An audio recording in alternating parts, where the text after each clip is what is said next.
Even though we know very little about Marvel's upcoming Avengers Secret Wars, I think it's pretty safe to say that if we just use our eyes, that we can tell who's gonna be in this film. And a guarantee at this point is Hugh Jackman as Wolverine.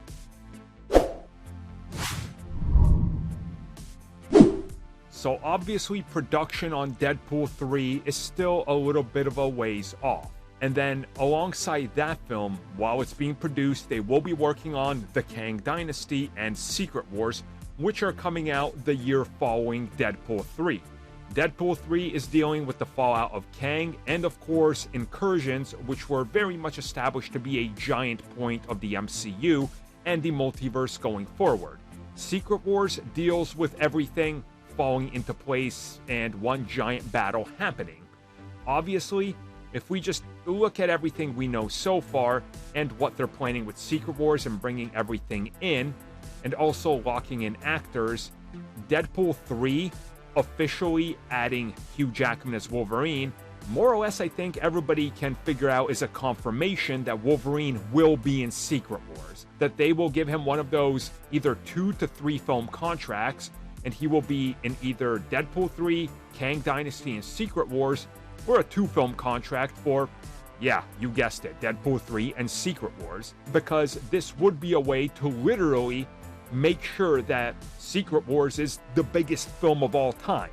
I mean, how many more things can you add into a film to make it bigger than Endgame? Certainly, Deadpool, Wolverine, and countless other characters are, well, in the cards, right? Because they want that money. And you can sort of start to see how they're telling us more or less, again, like they did for Infinity War and Endgame, who exactly is going to be in it by laying out the pieces in the build-up without necessarily confirming it 100%. And they did tease that multiple multiverse characters would be appearing in Secret Wars because that's what it's all about. So if you just kind of connect all the dots, the evidence we have at hand and what they're doing, the picture is very clear. Even though it's fuzzy on the periphery, you can start to make out individual pieces and you can see what they're doing here. And realistically, putting Wolverine in a return, in a costume after Deadpool 3, alongside, make no mistake, they will have Chris Evans back as Cap. They will have other dead characters and returning people back. Lining them all up for one epic shot, we never thought we would get the Avengers Endgame reaction again. It's gonna make that reaction look like nothing compared to when the theater explodes, when you see like 90 characters standing together across every single live-action version we've ever gotten of anything. That's their goal, and Hugh Jackman has to be a part of that line.